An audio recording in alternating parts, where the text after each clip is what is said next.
Abuabasa. I'm telling you, it's called Chris Abuabasa. He's part of the Akwabuagan or like? No, that's his No, that's his actual. Abuabasa. See, I didn't know until. That's his real name. That's his real name. Oh, like the dad did that to him. Yes. And he speaks the way. I'm like, what are you saying? I was like, and then my friend and I, that was very mean of us, but yeah, we used to. I was like, this is your airway, dear. It's not the airway you know. It is not the one I know. This is the street one. There's airway they speak, and I'm sure all other languages. Well, most Ghanaian languages have the same thing. Because I remember these guys when the American thing came, like that whole vibe. They used to speak the language backwards. Yeah, they spoke the tree. Like meko, like ukohoko then they'll start with the denko naba wow.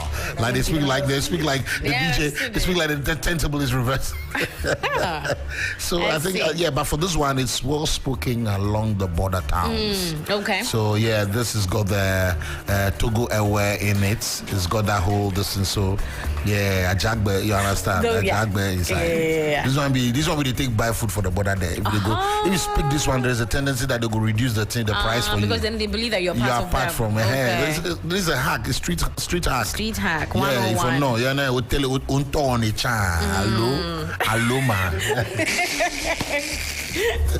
So you can write this one in your BC. Ube bomb, like you feel it. Ube bomb. Yeah. Right. So what do we have today? Yes, Friday. We're starting off with this one. So the much anticipated State of the Nation address that the SONA by Akufo-Addo, that's the President Akufo-Addo, has been postponed to Wednesday, March 8th. Okay. Now the President was originally scheduled to appear on the floor of the House to deliver the address on Tuesday, February 28th. No special reasons were given by this decision. Now Giovani has already mentioned that this year's Independence Anniversary celebration will take place in the Volta region. Now, people on social media say the president is they've postponed it because they're not putting what he wants to say together or what. So that side of the conversation is happening on social media, and relative calm has been returned to Wanchiki in their Triponit district in the northeast region following Thursday's chieftaincy-related disturbances that claimed 4 lives. I mentioned this yesterday when we were talking about, and our reports say that there's calm in the place and everyone is going on with their normal activities.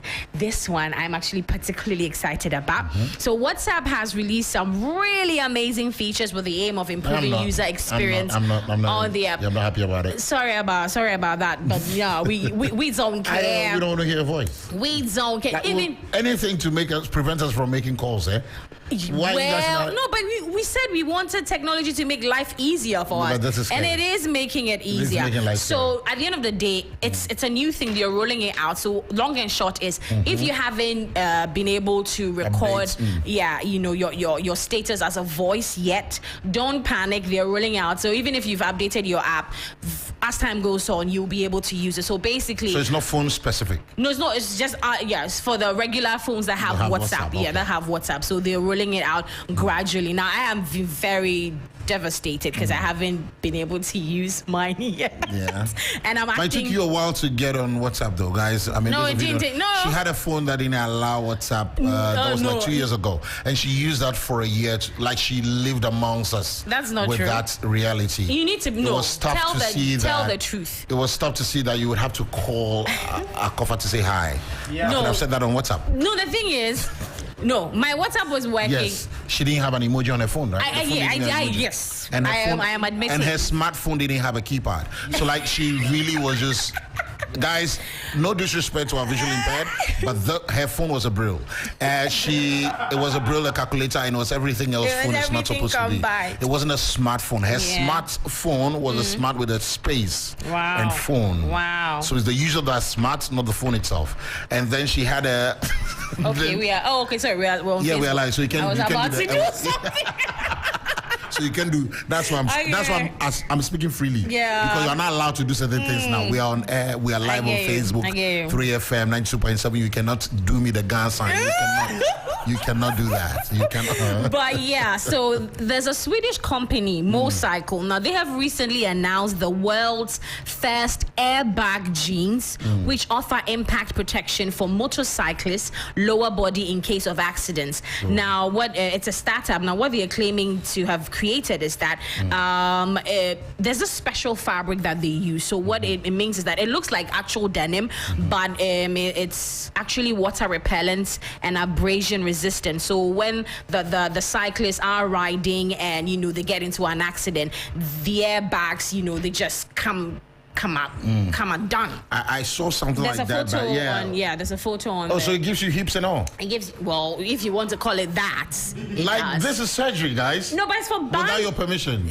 It's a survival surgery. It's survival. You have like to if you see this on our let me describe it, guys. Thank you so much. So first off, your protective gears must be oversized, so it creates space for it, right? Yeah, but or that's how you wear it. That's how you wear it. So that's the trousers. That's the thing. That is the protective jeans over there, the airbags jeans. Okay. So the fabric looks like denim, but actually isn't. It's just the protective clothing you're wearing.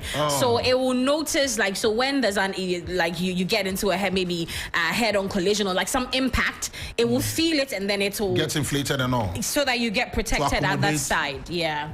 So spinal. But you must be alive for it to operate, right? Of course, you must be alive for it to operate. Because this thing looks like it's about to just parachute you into the next world. Well, they didn't add a parachuting. This will be your soul wearing this whilst it leaves your body. Because you're on the. You're on a bicycle. Why are you explaining like you're the engineer on site? Because I think it's a good invention. Okay. Yeah. But first of all, what's your business on a motorbike, Akorfa? Oh well. Because Okada said we know the thing. So what's your business? So in fact, what's it take? To come and answer me. No, Will you survive this? I think there's been research that suggests that a lot of accidents happen via motorcycling. So and most of them are blamed on the drivers of cars. Listen, we need to say this. It's just crazy how the drivers. No, the motorcyclists are blaming the drivers. Some of them are very. We have professionals, and we have the just get me to the venue kind of riders as well. I respect the professionals. Yes. But a lot of the motorcyclists are reckless on the road. We get that. We get that, just as we have a lot of reckless drivers out there. Nobody's disputing that fact. Exactly. But at the end of now, the research or the numbers indicate that we have a lot of accidents via motors, more than the regular vehicle that we have.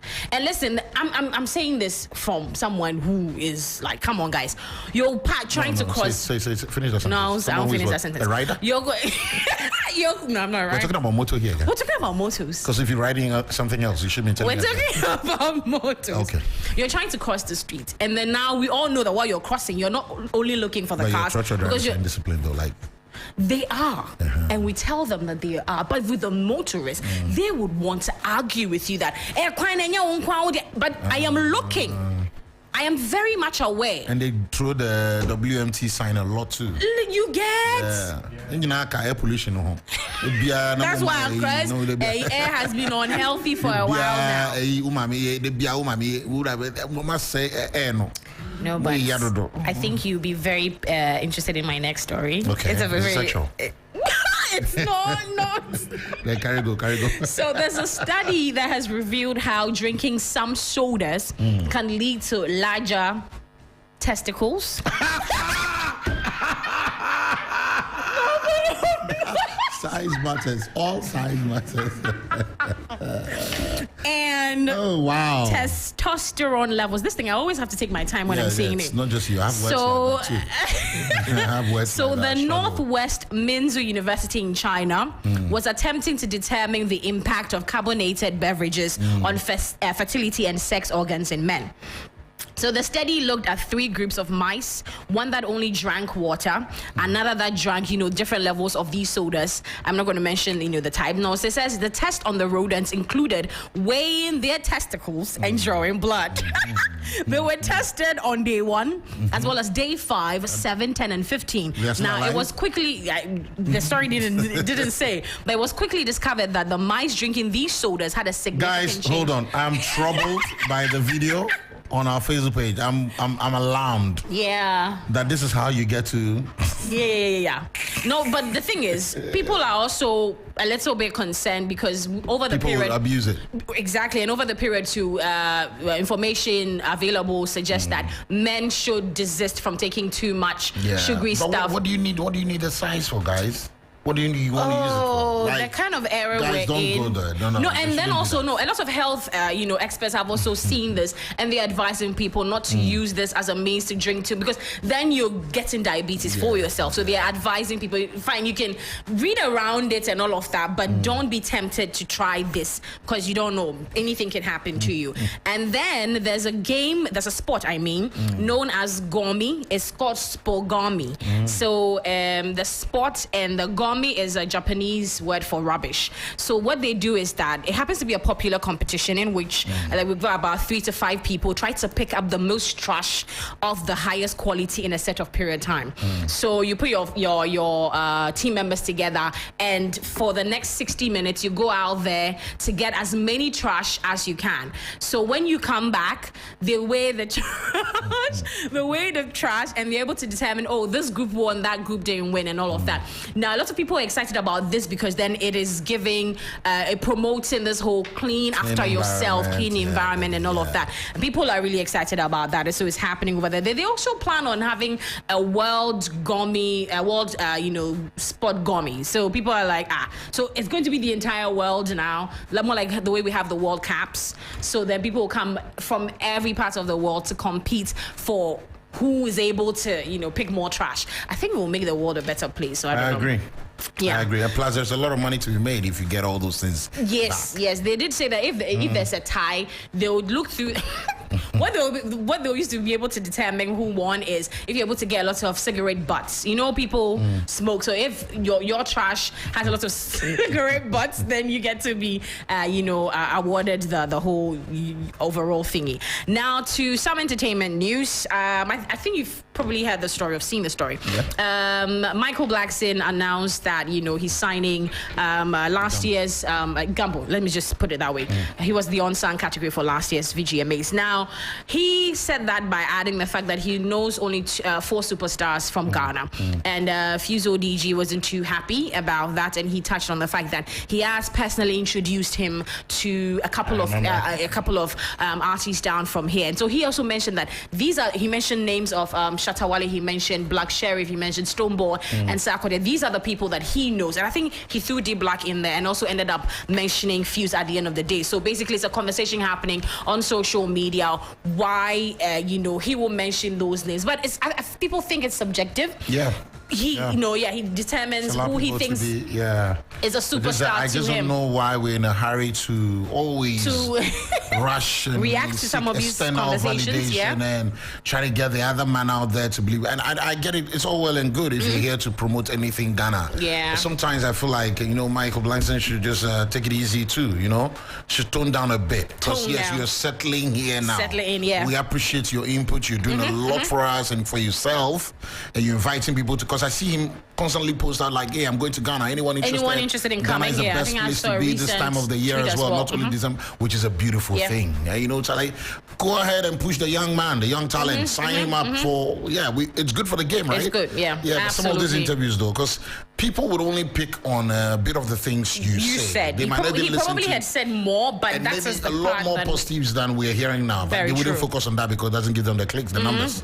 So maybe you should just tone down a little bit. We don't do superstars here in Ghana. I'm sorry. Culturally, I was saying the same thing off air. Actually, celebrity culture here in Ghana is a bit bad. So nobody cares. Once you're not feeding me directly, forget it. That's if I say Giovani can use your name and say they try to file for Jimmy Free or the media idea. Unfortunately, that's how our situation is now. Popular Ghanaian YouTuber Wademaya's channel has been hacked. Oh no. So the news of his hacked account came in late afternoon. That's yesterday.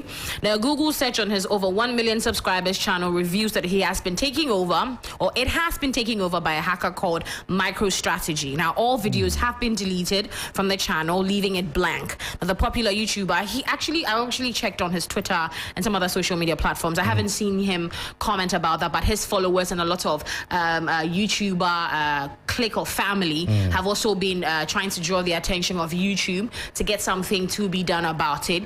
But people still want to hear what he has to say. Maybe he's busy trying to sort it out, busy trying to fix it. So later on, he probably might say something. So that story is also there. And R&B singer R. Kelly has been sentenced to 20 years in prison in a Chicago federal courtroom following his conviction last year on charges of child pornography and enticement of a minor. Oh, no. Yeah, his second such lengthy sentencing in the past year. Listen. So wait, the man is already down and now he's about to be submarined. Like you get? That's exactly what's happening to the man him. did down already, then they come deeper and bury him deeper. Yeah. It's bad, right? People I also want to go the tangent of he did this to himself. Yeah. And so I mean, well, and that's the thing. You spend years working hard, building a brand, an envious or enviable brand for yourself, and then it takes some of this own action, self-destruction to undo everything. Be scary. No, but did you? It'd be very, very scary. I don't know if you had the debates that happened, like you know, when this whole case of his started was, don't play his music because when you do play his music, you're more like making money. Not him. The record labels make that money off him. He might not even get anything. Because I think there was a day he did file for bankruptcy. I read a story like that. They get played all the time, guys. I mean, played. Especially when he said he doesn't read and write. It's crazy out there. I mean, these guys will make money off you whether you're alive or dead. Oh yeah.